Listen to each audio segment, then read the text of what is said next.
We're snow happy to see you here.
Hello, everyone. Thank you all for joining us. I'm Scott Montague from Coquitlam Search and Rescue, and I'll be under the sled keeping things running today.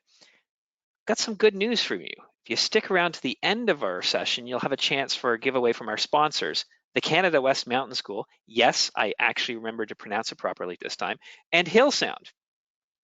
Your cameras and mics are off for the session, but we still want to hear from you. Your comments and questions can go in that question mark box that you see on your screen, or there might be a question mark if you're using your phone. You can use it to post anything that you like, anything you want to tell us. And also you can ask a question in that same place, and I'll either answer it online during the presentation, or we'll answer it as a part of the Q&A part of the presentation. So let's go ahead and give that a shot now. So find that question box. It's just over here somewhere probably. And what I need you to do is let me know where you're joining us from. So if you're joining us from the Bahamas, let us know you're joining us from the Bahamas. We want to know. Tonight, I have the honor of introducing our expert presenter for the evening. Since 1992, Sandra Riches has been involved in outdoor recreation management, including time spent as a park ranger in both provincial and national incident prevention. Fast forward to today, Sandra is now in her 18th year in BC AdventureSmart, and she's our executive director. She manages and directs all aspects of the program, and I mean literally everything, and supports over 500 volunteer outdoor educators in BC. I'm one of them. Sandra collaborates with all of BC's 78 search and rescue groups, and of course there's 3,000 volunteers there, or even more than 3,000, I think. Industry partners, tourism agencies, destination marketing organizations, resorts, parks, all of these things. And all of these different groups have the one goal of attempting to reduce the number and severity of incidents in British Columbia and across Canada for that matter. So please help me welcome the Executive Director of BC AdventureSmart, the pinnacle of SAR prevention in our province, none other than Sandra Riches. Welcome, everyone, and thank you, Scott, for that lovely introduction. We couldn't do this without you, though, Scott. So let me just say thank you for being our tech support, the steer of our ship, or maintenance on sleds today. I forget what your acronym was there at the beginning. Nonetheless, we love to have you aboard, and it really makes our show run that much smoother. I'm grateful to be joining you tonight from the traditional territory of the Lillooet and Squamish First Nations. It's wonderful to be here to share what we have to share with you tonight so that you can get informed before you go outdoors. And that makes your efforts in the outdoors more enjoyable. It helps search and rescue in the province of British Columbia that Scott mentioned. We do have 78 search and rescue groups in British Columbia. You may know some of the ones that are in your region of the province if you're here from British Columbia, or throughout the country for that matter. And there's 3,000 volunteers. About 2,500 of them are full-time members like Scott, and about 500 or so are MITs, what we know as members in training. I have been with the program since 92, pardon me, in my career since 92, and with the program since 2004.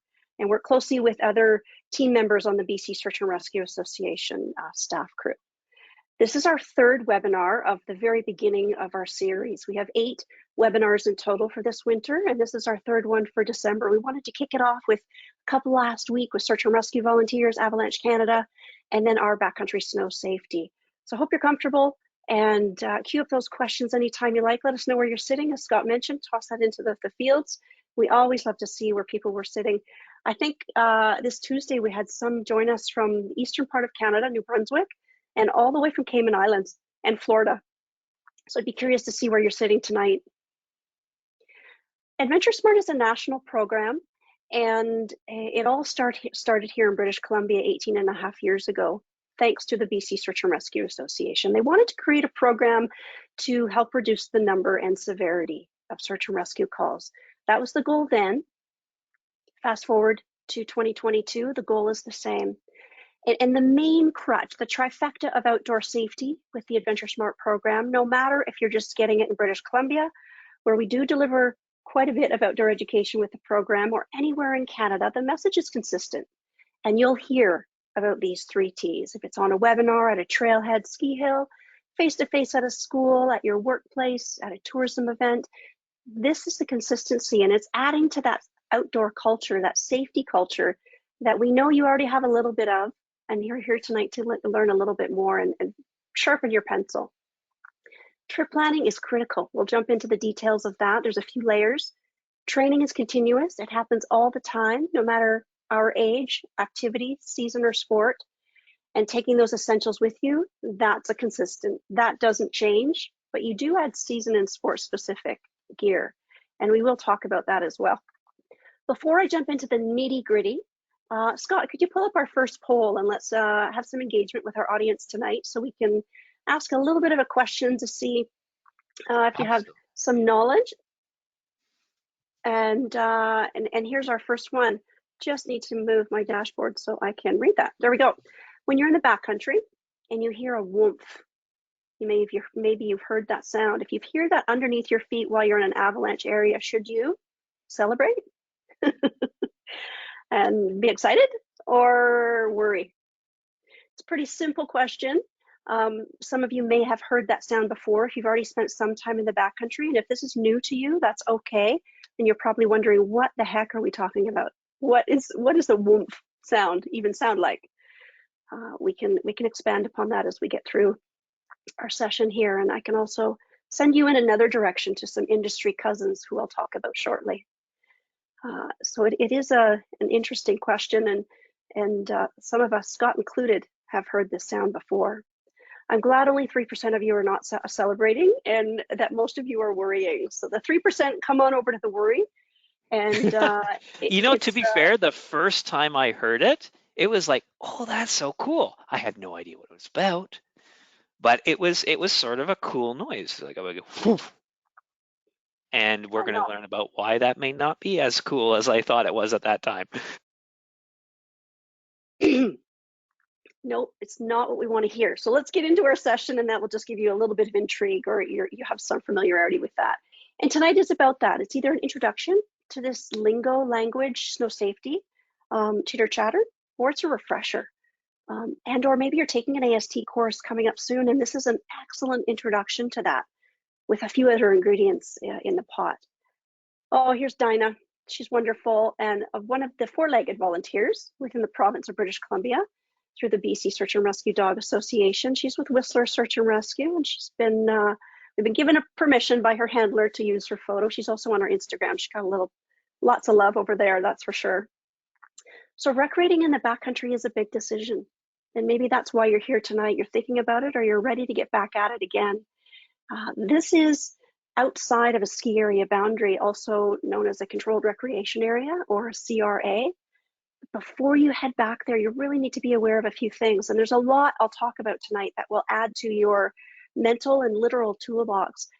Being aware of that current avalanche forecast. Avalanche Canada just updated some of their resources. Beautiful, excellent, top-notch.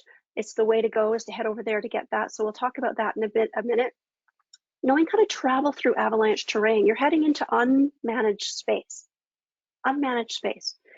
There's no cafeteria back there. There's no outhouses. There's no ski patrol. It's you and your group that you're self-managing and risk assessing, knowing how to undertake that companion rescue if something does go sideways. So before heading into this area in this region, this unmanaged spaces, a comprehensive trip plan is key. I hear that from Scott. I hear it from other search and rescue volunteers, how important it is and how much it helps them if enthusiasts can leave a detailed trip plan. I've got a lot of information about that as well. Have all the necessary training for heading off into this environment. It's up to you to manage this space. And if something goes wrong, it's still up to you to manage that immediate emergency and save your friends if need be. This is an area where things can go sideways fast and get quite dire, but also can be prevented and mitigated if managed really successfully based on the training. And pack all the essential equipment. We'll show you some pictures of what that looks like and how you can add to it season and sport specific for this winter coming up.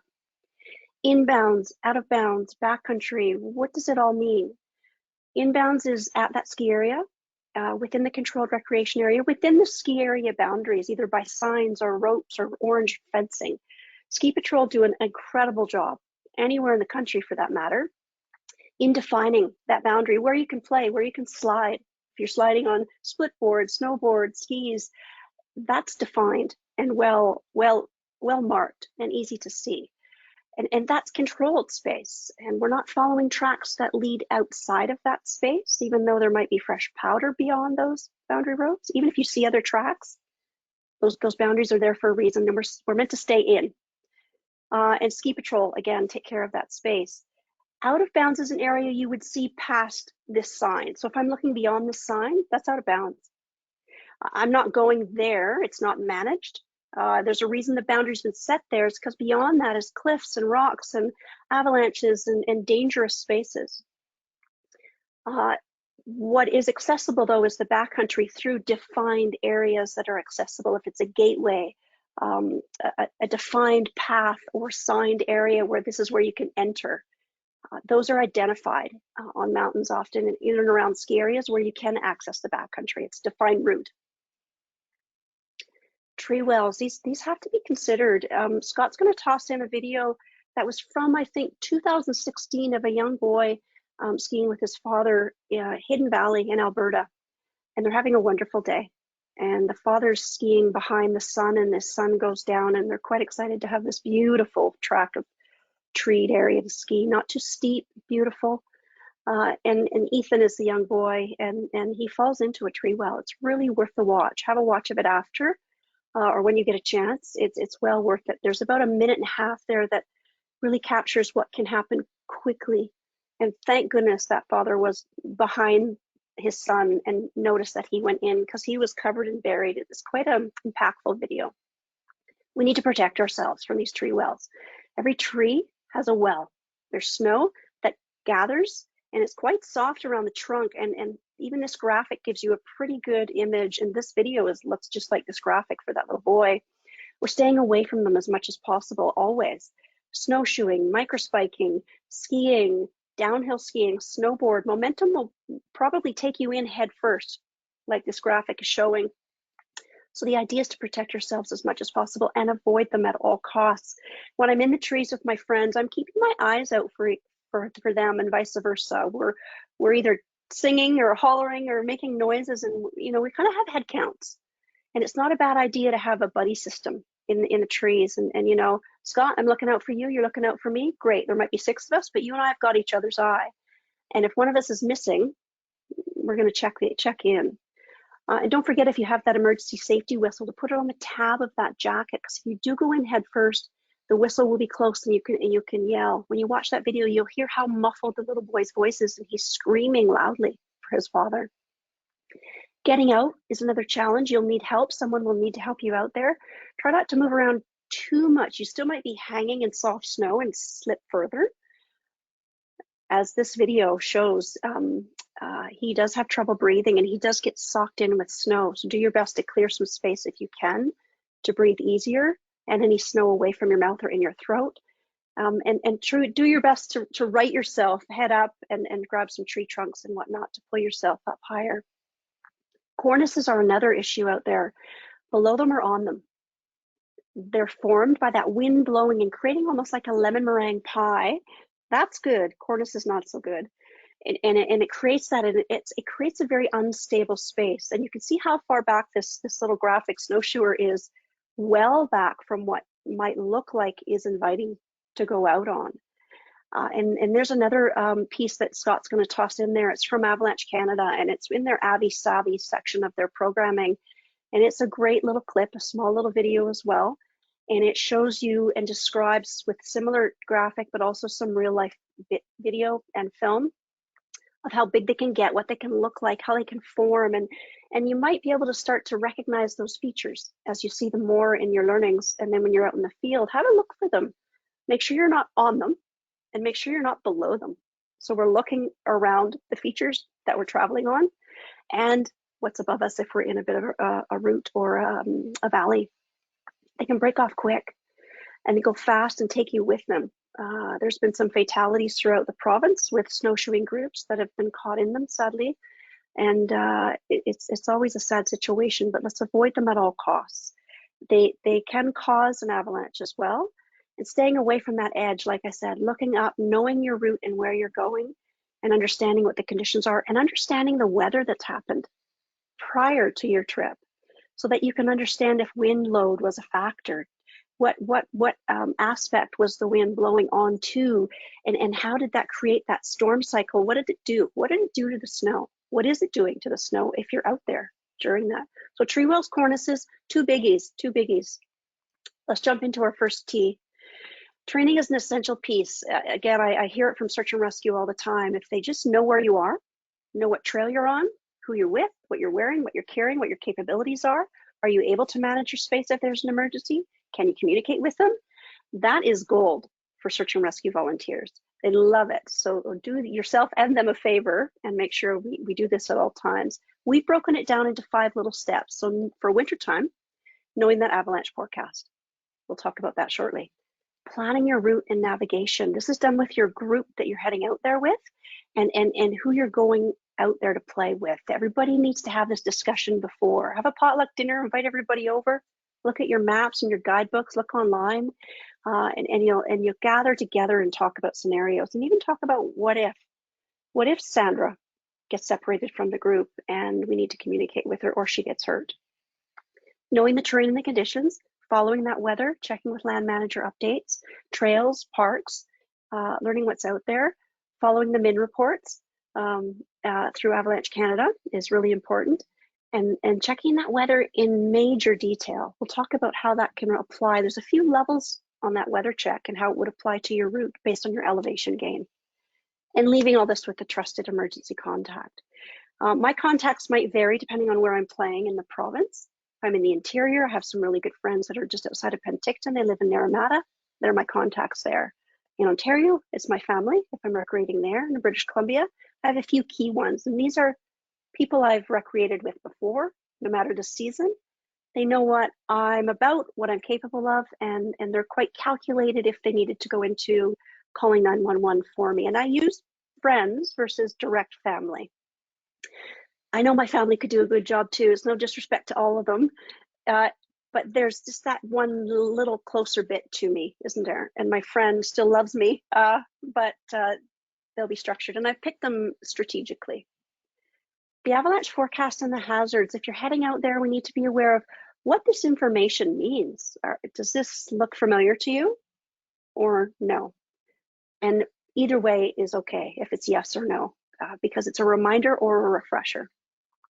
I find when I take these courses, and I hear it from many who take AST through the providers of Avalanche Canada's curriculum, they always go in and say, oh my goodness, this is great. And they leave and they're like, oh, I need to learn so much more. And they leave with so much, but they're always enticed and eager to learn more. It's quite fun, actually. It's a little bit of snow science. It's great. So some basic descriptions of low, moderate, and considerable, and this can be shared in the forecast. And we all know what low might mean, moderate and considerable in the general sense. But in relation to the avalanche hazards in this forecast, there's fine details that really make a big difference. And it's quite interesting because considerable people might think, that's okay, it's average, it's in the middle. That's when a lot of things go sideways. It's really when people still go, they don't see that it's a low or like a stop of a high and extreme. At considerable, people still choose to go out, and that's when a lot of movement is still happening. It's key to understand the details here. This is one of the most important steps of not getting lost. And at the very bottom bullet, I'll start at the bottom here just to go backwards for a second. Getting lost and disoriented is the second most common reason for search and rescue in British Columbia. So coming back to the top, if we know our travel route and our navigation, and you know how to maneuver and navigate and manage that with your group through old school map and compass, hopefully that's doable for you. If not, take a course. It's a great skill to have. Don't rely on all of your electronics. Map and compass, North isn't changing anytime soon. You've got your paper there, your paper map that's weatherproof or laminated, and you're good to go. Nonetheless, the other tools are helpful. Know how to use whatever you have though, and then have backup. Using your guidebooks and apps and figuring out what's reliable information to plan the route that you're planning on going out there. If it's a couple of hours or a couple of days. If it's a sunrise start and a sunset finish, you've got some planning to do. And as you do this with your group, figure out what everybody's capabilities are, literally through training, certification, physical abilities, mental health, and how that can add to and create success for this trip. Always fit this in the window of daylight if you can. That's your best scenario. And once it gets dark, things change for you if there's an emergency. Cold and dark aren't great things to add to your ingredients of an emergency. And then it also adds a challenge for search and rescue. And having that physical fitness is a big one, right? There's a lot of people that have easy access, many of us do, to really great terrain. And that easy access can fool us and give people a false sense of security for those who are unaware of what it's like to be in that terrain. Even when everything is picture perfect and working well, if you're unsure or unaware of that terrain and that setting and what you need to be capable of, imagine what the situation would be like if there's an emergency and now it's dark and cold. Excuse me. Knowing that terrain and the conditions, it's fine if you go to the same trail or area quite a bit. I know Scott and his wife travel outside a lot, winter camping, summer camping. They're super active and they head out there and they have great times, and they may repeat trails that are familiar because they're awesome places to go. That's an easy way to keep up to date with where you can travel, how you can travel through it in all seasons, because you know the terrain and the features. What happens when it dumps 10 feet of snow on it? You know how to maneuver that area, or if it's new, we need to do some research. Let's do a quick little comparison. We've got Dog Mountain, which is on the south coast of British Columbia, Mount Seymour Provincial Park. It's a great roller coaster of a hike, takes you out to a beautiful view. It's only about 5.5 K and just over a little bit of an hour. And that middle picture gives you a good visual. Mount Seymour's often socked in like that, low cloud, limited visibility, but you can see that the trail surface and what it looks like, it's doable. And then the topographical map, if that's legible to you, if you understand what the contour lines mean, or if not, it gives you distance and time again over there. Let's come down to Sigurd Peak. This one's 14 K, so it's a little bit longer, quite a bit longer in length of time as well. So it's giving you about 8 hours. Completely different terrain here. Just around tree line, I'd say, entering into alpine if we got to go a little bit higher, but tree line for sure. Completely different aspect. Environment, space, all together. Now what comes into play is the avalanche forecast. These are key pieces to look at, these finer details. That this goes back to that planning piece with your friends as you look up for the terrain and the conditions so that you can navigate and route find successfully. That weather, I think I check it a few times a day, no matter where I am. And we can all look out the window, but to go into it in a few more layers will help you plan the trip and see when opportunities might lie, or challenges. Weather can be challenging, absolutely. And look at all this with that success in mind of reaching your destination, and your destination is home, by the way. But also look at it with scenarios of, okay, what if Scott and I are heading for a snowshoe, 2 other people are with us, and Scott breaks his ankle today, and it's 5 o'clock, sunset an hour ago.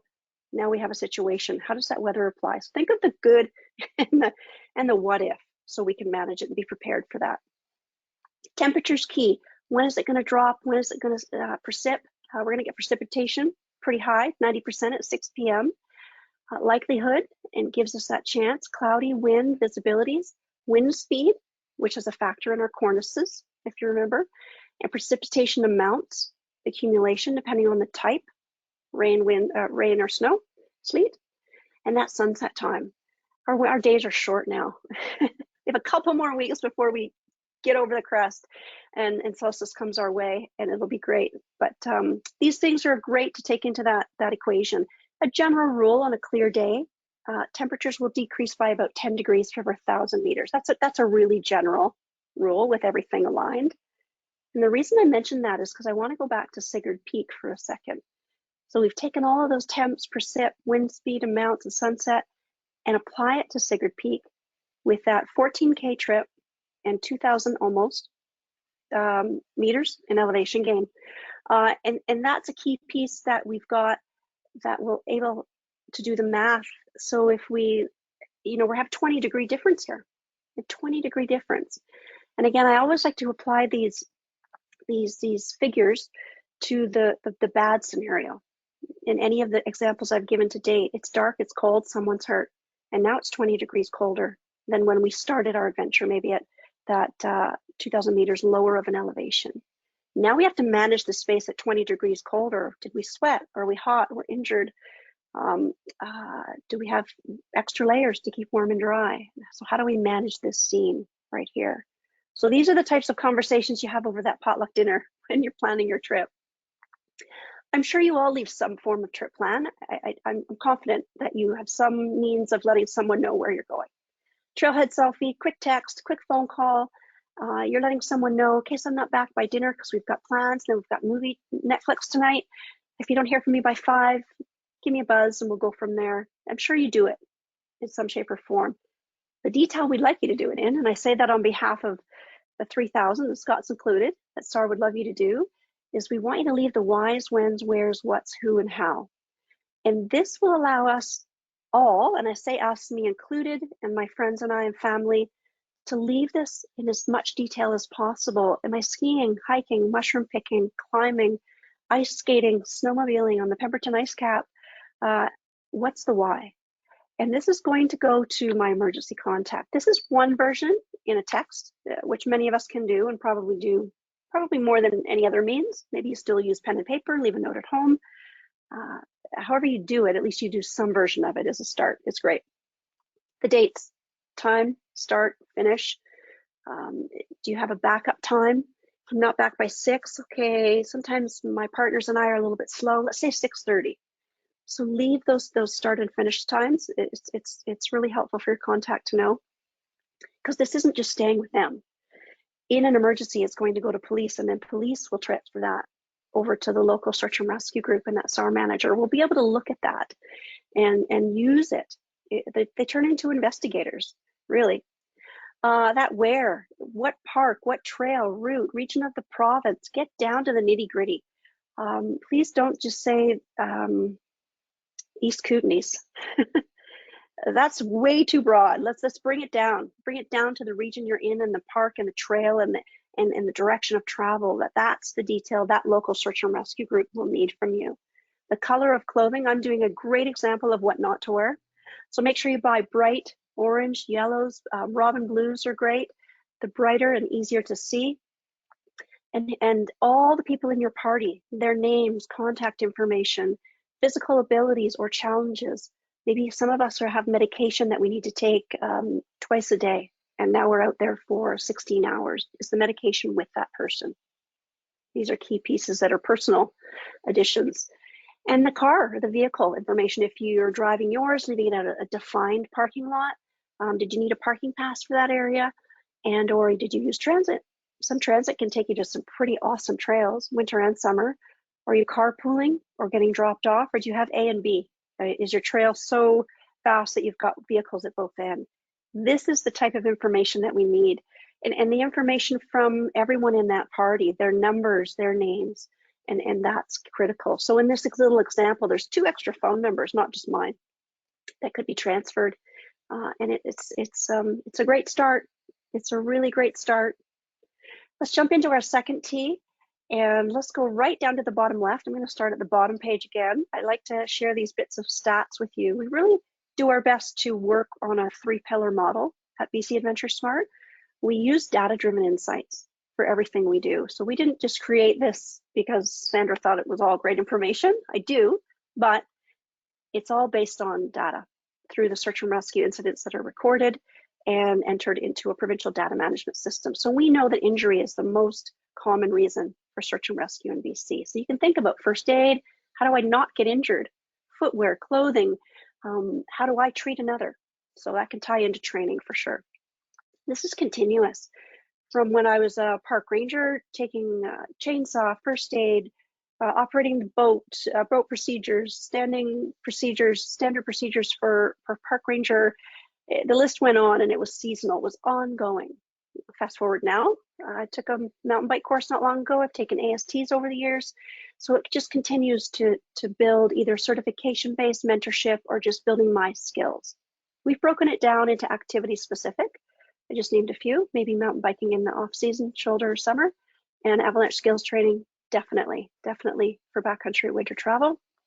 Physical fitness, we need it for just about any activity we like to do outside, and maintaining that throughout helps us also mentally to get through challenging situations. Nav and route finding, we talked about that earlier, so map and compass. If you do use downloaded maps, there's one way, but remember your device, the battery could die. Might not always be working, affected by weather, cold. So try to think about old school for that as well. Wilderness first aid, and that can tie into that first causation for search and rescue. And rescue and emergency training. Tonight is a great basic 101 of that. You're learning some basics pre, during, and post, because we're going to talk about what to do in an emergency. So the rescue and emerge training definitely applies. And then you would expand on that. Avalanche Canada, also known as our industry cousins, they are the same age as us, started back in 2004, and they have the most incredible team, staff, volunteers, educators. We just had one of their forecasters join us this week. Scott and I had the pleasure of hanging out with Zoe on Tuesday, and she shared a really great piece on recognizing avalanche terrain. And you can find that back in our events. We've uploaded it to YouTube through BC Search and Rescue Association as well, and AdventureSmarts. So what you'll learn in these is no matter the activity you choose to go do in the backcountry, tossing on those microspikes, lots of that happening, snowshoeing, splitboarding, snowmobiling, ski touring. These courses teach you about formation and release, identifying that terrain visually, and that route finding is beautiful.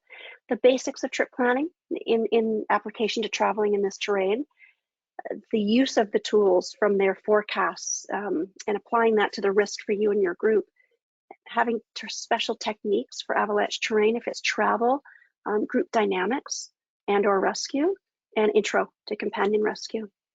Highly advise, visit avisavvy.ca, and if Scott hadn't already tossed that into the chat, I'm sure he will before the night's through. You can watch that video and check out a little bit more about them.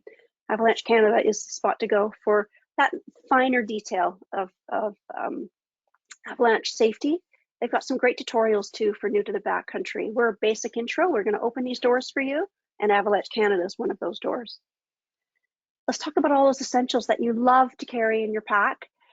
So I know I have a winter pack and a summer pack. We'll just divide it into 2 seasons, even though there's a pack there for spring and fall too, mainly for mountain biking for me. And my basics stay the same. They're always in there. And then I add and take out season and sport specific. It's easy to do. And I know that the foundation of my pack is solid and sound and stays consistent. I freshen it up if I've used the first aid kit. I've obviously freshened up food and water. And I make sure that that's always there as the foundation, like the foundation on your house. You don't want that to change or weaken. We want this to stay the same. Let's talk about these pieces. Some say, "Oh, this is so much, Sandra. You know, like, God, it's too much. I don't want to pack it. I don't have it in my house. It seems too heavy."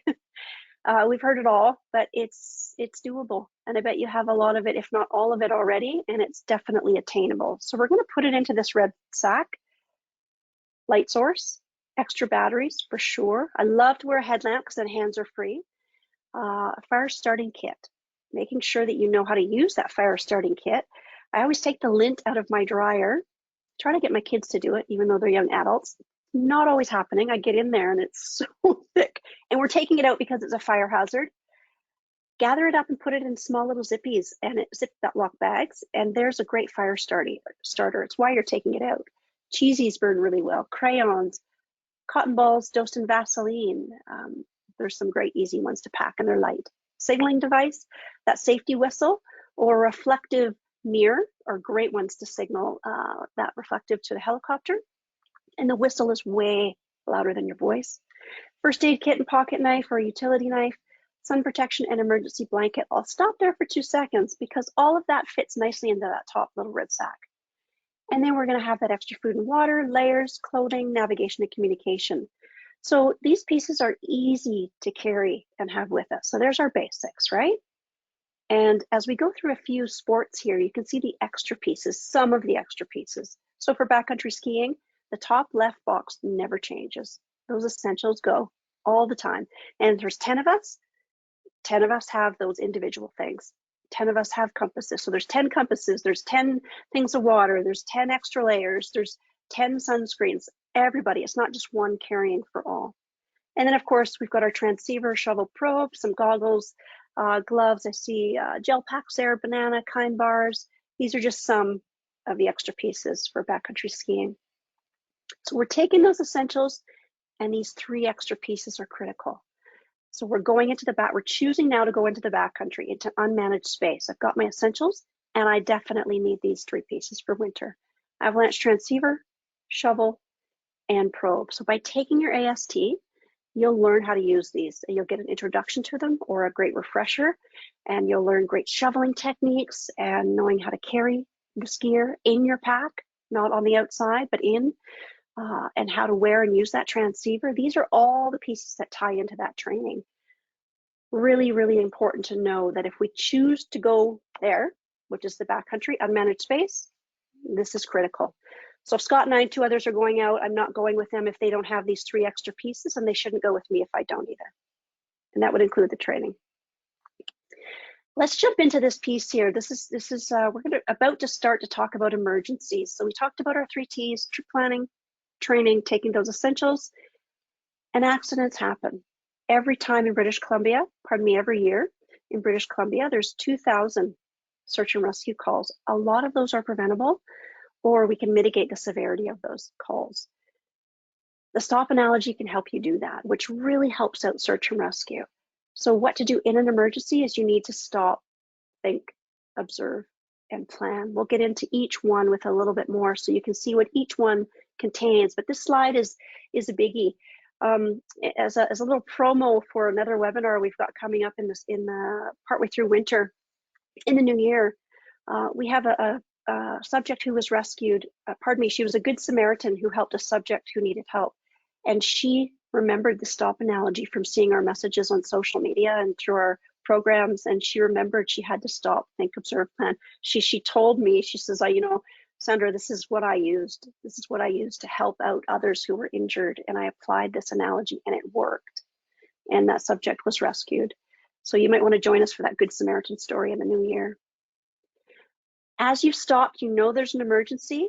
There is no special number. You're not phoning Sandra. You're not phoning Scott.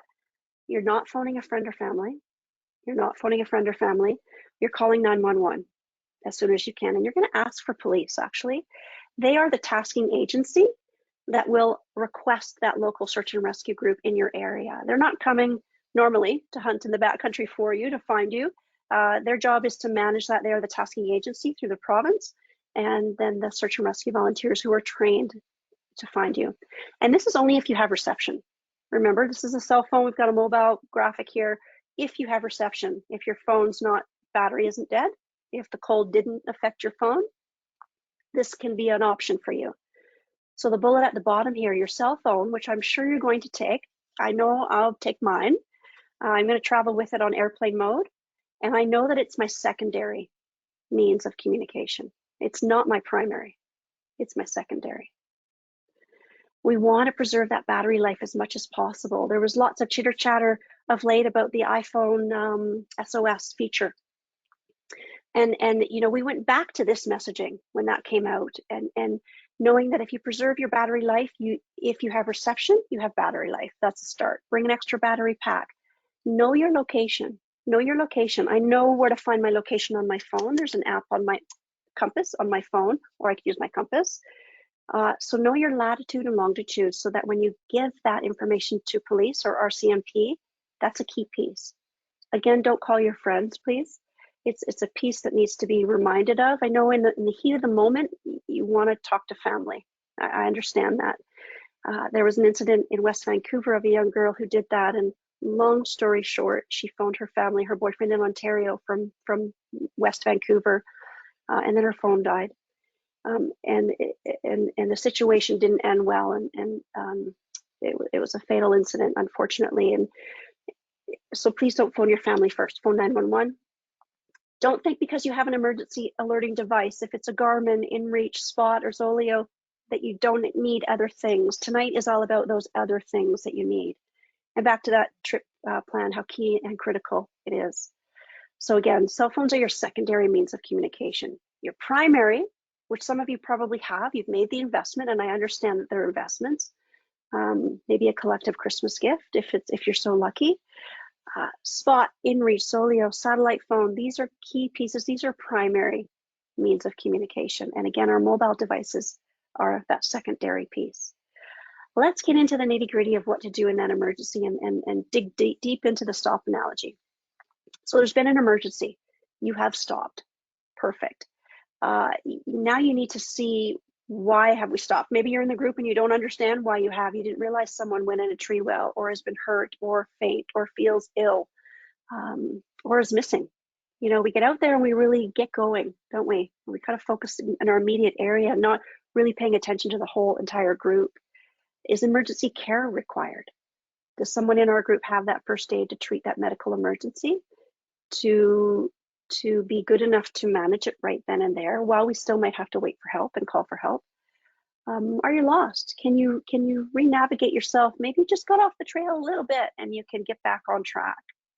So stopping allows us to assess the situation, gather our thoughts, which helps us physically and mentally just kind of stop.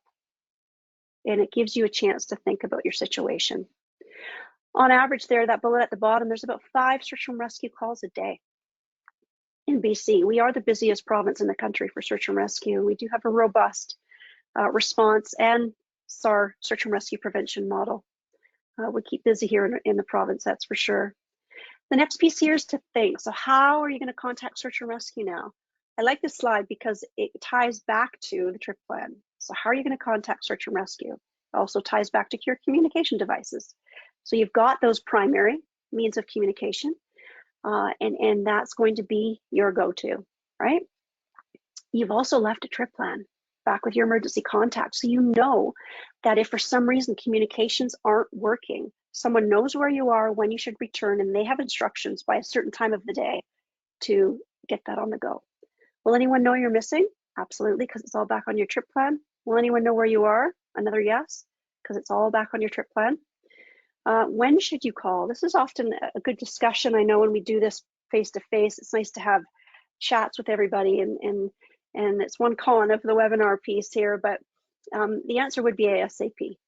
I know Scott and the other 2,999 of you would like to know they would like to be on their way to help you and be called off or stood down because you've made your way out or you didn't need help, then have that delayed.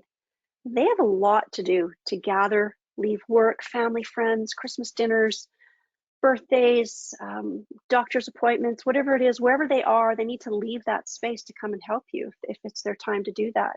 And the sooner they can act on that, the better, because there's a bit of time before they assess and analyze and get to you, start to look for you, I should say. It can be lengthy. Are you prepared to treat a medical emergency? It goes back to our training. We've all got wilderness first aid, hopefully. And do you have the essentials to keep warm and dry? Absolutely, because you've packed that all into your essentials, into your gear. You've got extra puffy to put on, maybe some extra socks, some hot pockets. My hands are brutally, no circulation at all. Get those in there, and we can keep warm and dry that way. So this thinking part allows us to go through a few questions. These are great slides to screenshot and save. You know, In the heat of the moment when things are scary, sometimes we forget, what does Sandra say? What am I supposed to do here? But even just remember the stop analogy will allow you to dig deep into these pieces. Our observations are key. We talked earlier about cornices, tree wells, group members that might be missing. So we're going to look around for those immediate hazards or dangers. So we know we've stopped for a certain reason and we need help. Are we below a cornice though? Is this a really good spot to be? Are we near fast running water, maybe in the spring when things are melting and it's runoff? Are we close to a creek bed or a ledge or a ridge? Observations are critical. Pick a safe space and look around to see that you can make shelter here. If it's a snow cave with your bivvy that you've got or your tarp that you have with you, how do you do this? How do you make a lean-to with branches and boughs in the area? These are all parts of your training maybe, and some mentorship if someone showed you as well. And only if there's a clearing from where you have stopped. If you see a clearing over there in the trees, that would be a good spot if you hear a helicopter to make a large SOS in the snow. Make yourself as large as possible. That would be easier for them to spot you. But don't go looking for those clearings, only if it's right there. Excuse me. Now you get to plan. Everything that went into this gets to be enacted on now. You're using your essentials. You're having that food and water.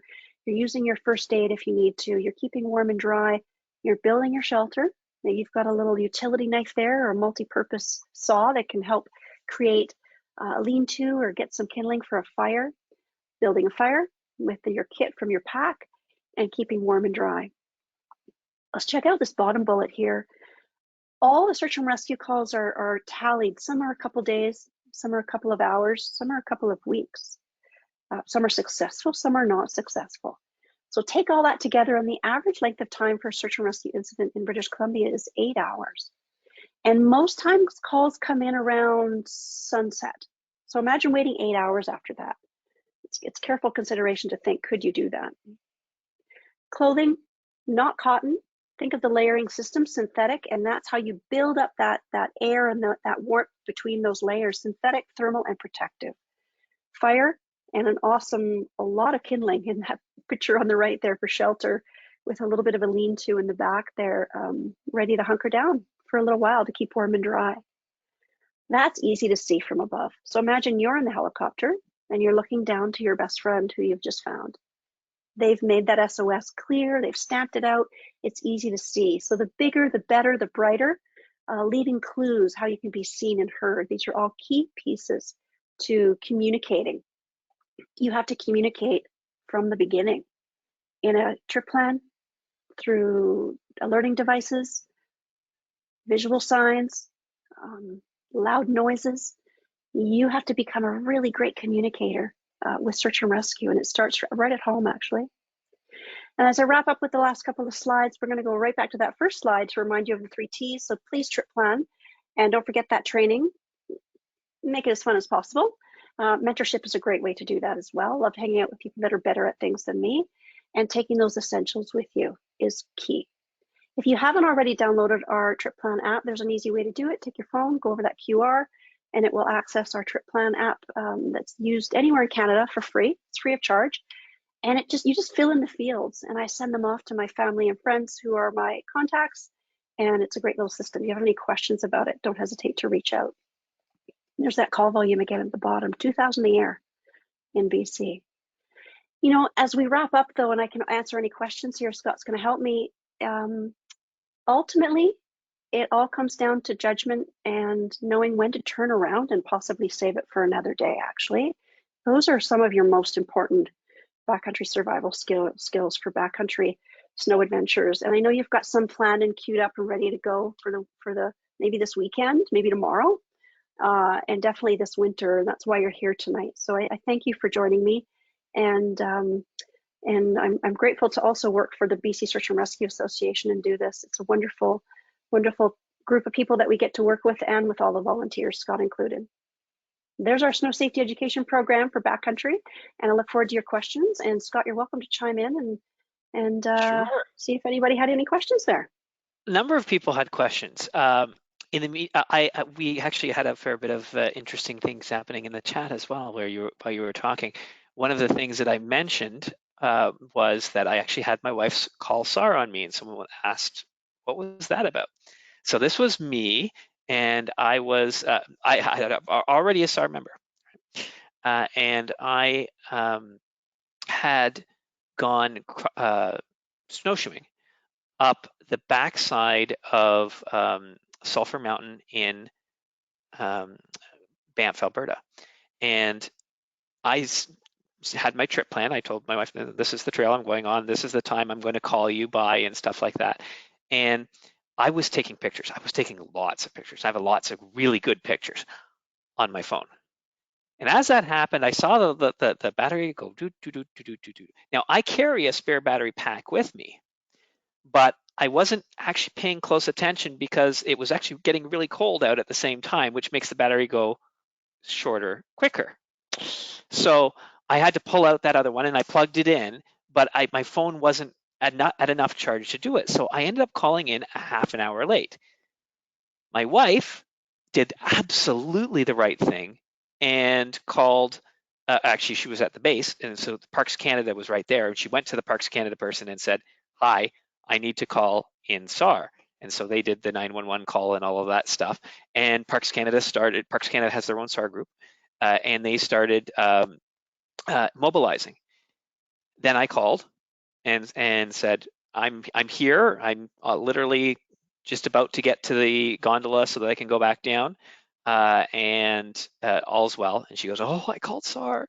I said, "Don't worry, just call them back and tell them everything's well." They actually went out of their way to thank her, not for calling to tell them to go off, but for calling them in the first place.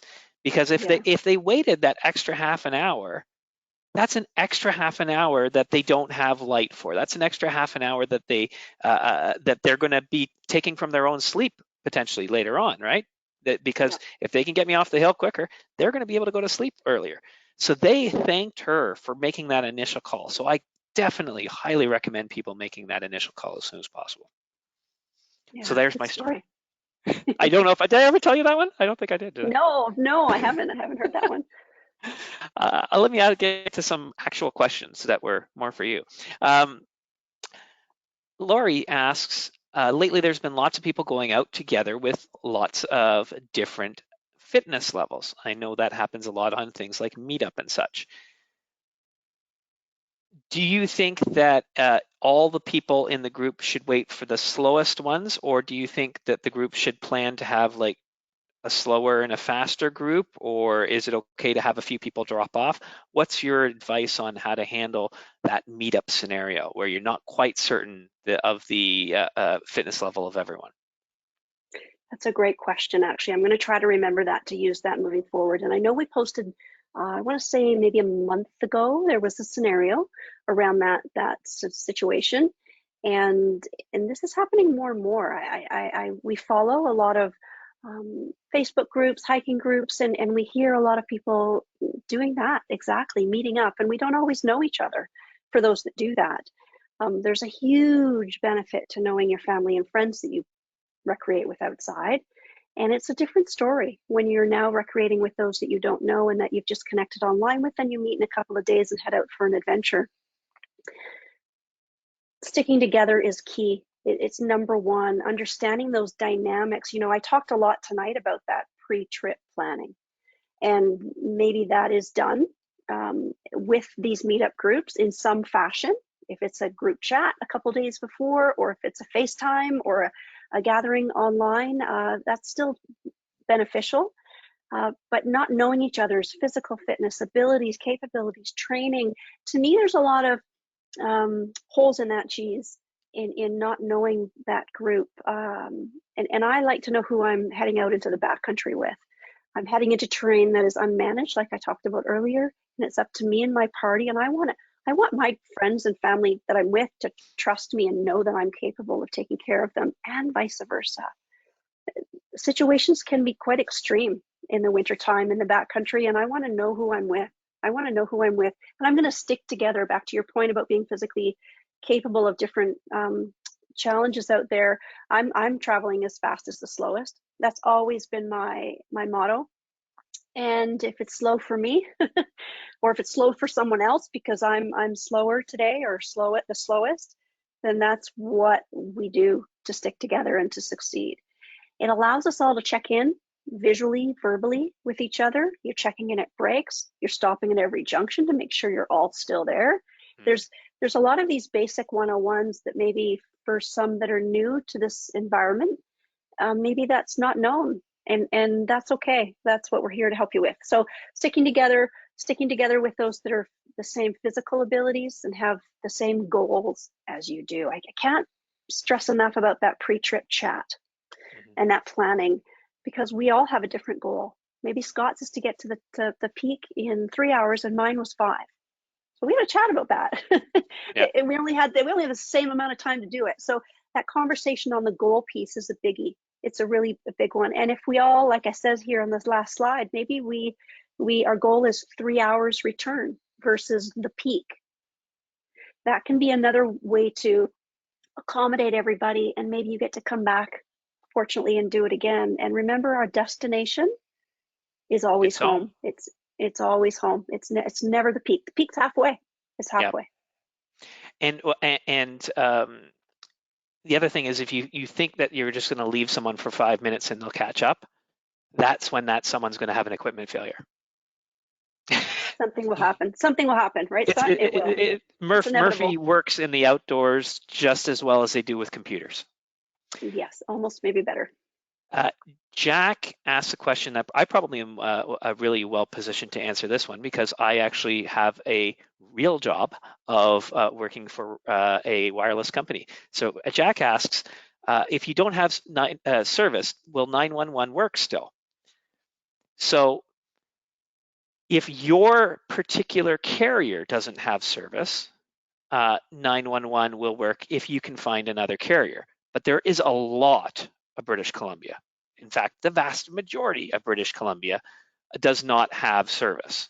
So that is why it is not your primary source of communication. It's your secondary source of communication. If you happen to be in the area, great. And I don't care where you are, feel free. Pick up your phone, dial 911. If it goes through, yay, uh, that's great.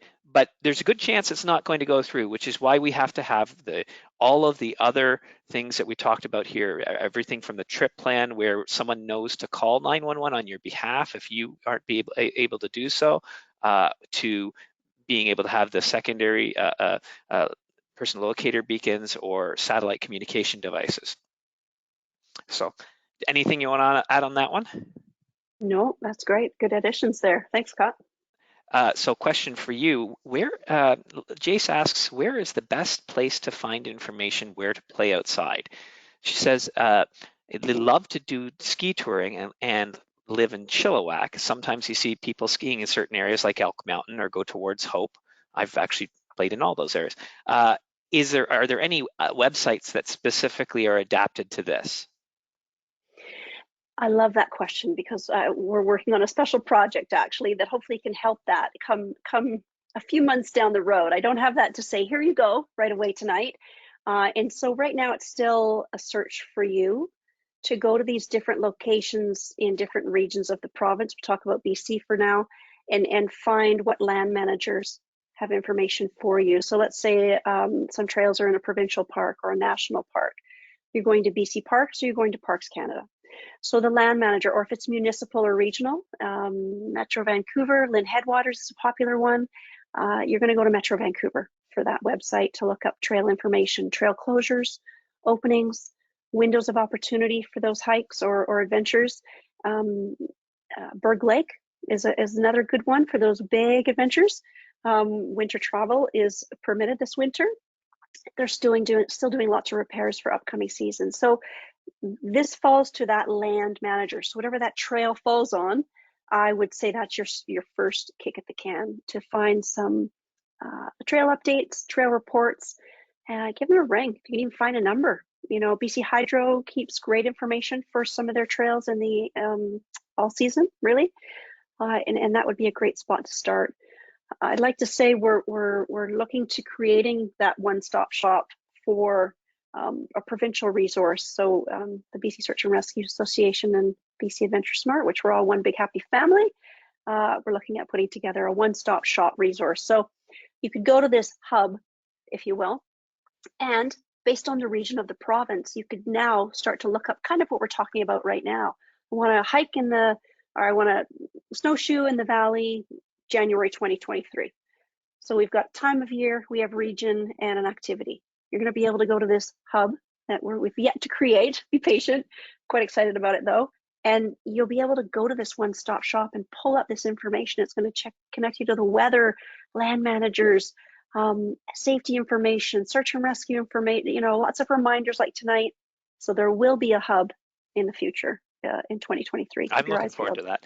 One of the other things I'll mention is there's a lot of BC that doesn't have, that has trails, and the trails are not really managed by anyone. And in those cases, it's not really, the winter's not the best time to go check out that trail, to be honest. If I go to these trails, if I want to go into one of these trails, the first thing that I'll do is I'll try and like go in maybe September when there's no snow, there's no bugs, it's still got a fairly long day happening there, and I'll go out and I'll go check it out then, right? And then maybe I'll come back in the winter, because now the person with the knowledge is me, because I've seen what it's like and I understand what the terrain is like. Because just trusting what's on all trails, you don't know the source of that information, right? No, and we talked about crowdsourcing this fall, late summer, early fall. We did a media piece on that crowdsourcing, and yeah, the reliable information is going to be critical for your success. We have more questions, but we also have very little time. How many more would you like to take? How about let's do 2 more if we can get them in. I'll make my answers shorter if they're to me. Okay. Because we also have one more little poll, and we have a couple giveaways. We have people waiting for crampons and an AST course, so we got to end with a bang here. Fair enough. So let's just do one for now. Kevin, my apologies. I'm going to postpone yours, because we could do an entire hour on how to handle disagreements in the backcountry, couldn't we? With your group? With your group. We could do an entire hour on that. So we're not going to do it today, but thank you very much for the question. Maybe we'll think about it for one of our future scenarios. But for now, I'm going to ask Caitlin's question.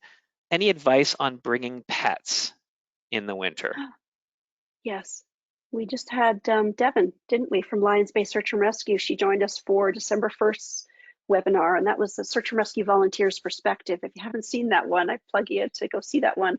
And Devin talked about that piece.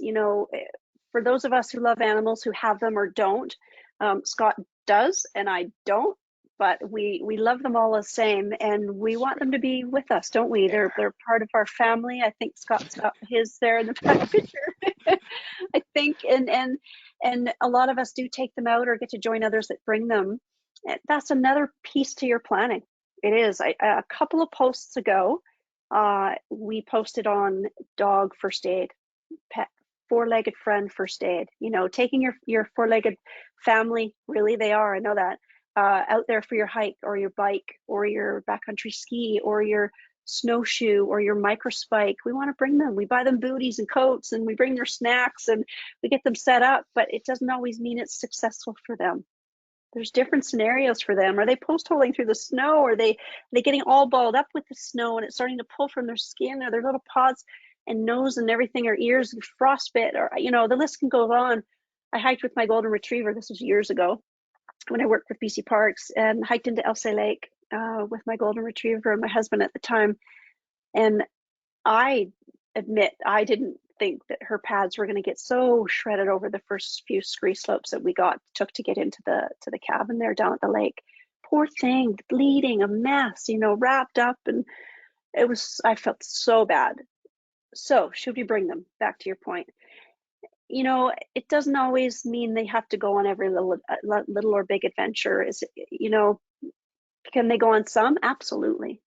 Should we be prepared as well for them to have emergencies? Yeah, that means we need to have that first doggy first aid, including that kit to outfit, and maybe what if you had to carry your pet out for a few hours if you could, or if they needed rescue? That's a whole other webinar on its own, doggy rescue.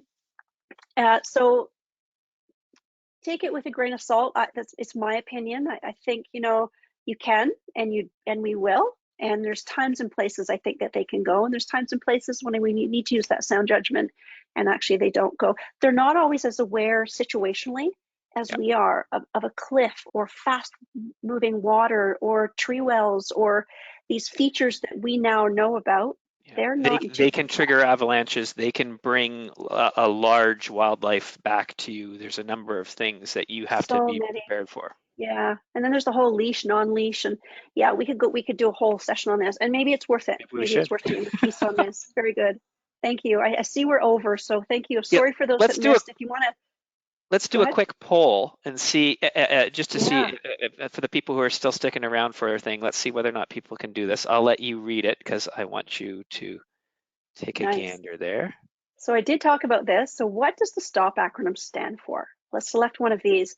Ski thoughtfully, observe, process. Oh, I like these. Stop, think, observe, plan. Stop, try, observe, proceed. Sandra thinks. What does Sandra think? Always pollute. Owls. Owls. Oh, Yeah. I need to get my glasses fixed. Obviously, that light is shining badly. Sandra thinks owls pollute. No, she doesn't. So, okay, you go ahead and decide whatever you want to do there. Let's see what the STOP analogy acronym stands for. No, we already got 80%, so let's close the poll here. Yeah, okay. Yeah, I think that's an easy one. Aside from that, Sandra needs to learn how to read. Beautiful. Yeah, and 3% got the answer right. 3% Sandra thinks owls pollute. Should say, can Sandra read? And if you know, to invite you back in the new year to listen to Jen is her name, who is the Good Samaritan who helped the other injured hikers. She applied that STOP analogy, and it was SAR success, search and rescue success. Awesome.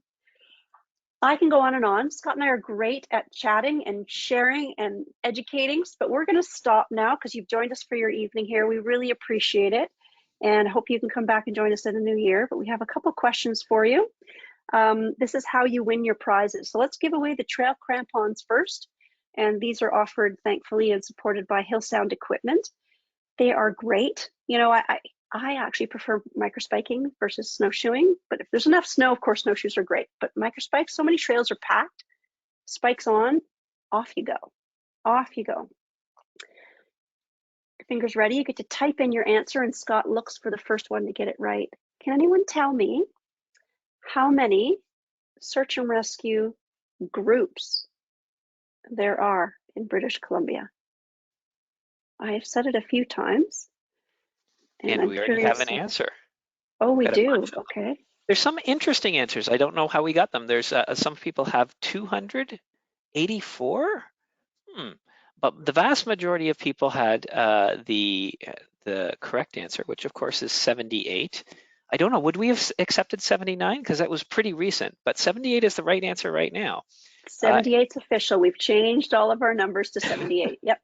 And Jen is our winner. So I'll just put a quick note to Jen and make sure that we have her email address. Nice. Congratulations, Jen. I'll get in touch with you after this or first thing in the morning, and we'll get those to you. So our last one, a bigger one, is this avalanche skills training course all the way from Canada West Mountain School. Brian and Linda run that show, and they do a beautiful job, and they've supported us throughout the years. This is exciting to offer this course, and you have any chance to use it between now and March 2023. So you get to go on there and check out when you can go. This question also pertains to search and rescue. And I like to ask this one because it makes you think about how would you manage that time if a scenario happened to you. How long is the average search and rescue call in British Columbia? How many hours?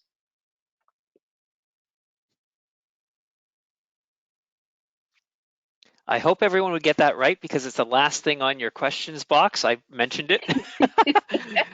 So you probably could see it right there in front of you. There was a person who wrote can't type in answers, but she did it in the place that you type in answers. So that's interesting. Dawn is the person who first replied 8. So that is correct. 8 hours. 8 hours is a while. You know, if it's cold and rainy and dark and cold and you're wet and someone's injured, and yeah, 8 hours is a number to think about. So I like you to leave on that note, and hopefully you gained some information from all of these slides and Scott and I sharing tonight. We both really appreciate your time. And Scott, thanks again. It's always a pleasure. You do an excellent job, and you're a great addition to our programs here. And everyone, keep in touch. Touch base with us on social. If there's a question we missed tonight because time is already over, DM us. Toss it in on the event in discussion, or go to Instagram and DM, and I'll get back to you. Happy to do that. I like to keep in touch, and hopefully we'll see you in the new year. Have a great winter.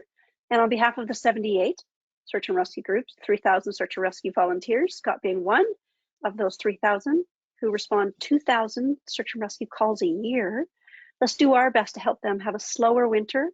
And I wish all of you a wonderful holiday season. And we'll see you in 2023. Thanks for your time Take care, tonight. folks. Good Happy New night. Year. Happy New Year.